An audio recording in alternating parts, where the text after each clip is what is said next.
10 бөлім. Күндердің күнінде күйеуім үйге келді. Бұл жолы шыдамадым. Маған еш нәрсе айтқыңыз келмей ме?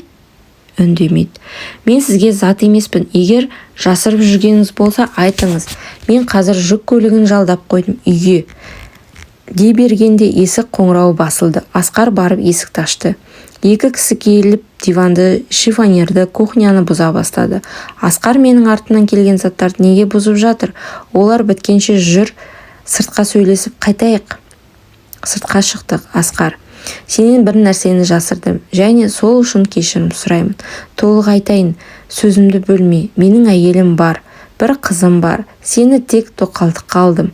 Анама қарасын деп алдым. Мен сізді сүйдім ғой, шын жүрегіммен сүйдім ғой, қатты жақсы көрдім.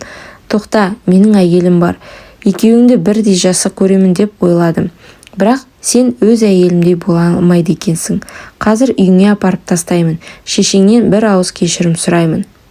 Үйдегі жүк, киім бәрін жүк көлігіне салды. Содан соң көлікке отырдық та төркініме қарай жүре жөнелдік.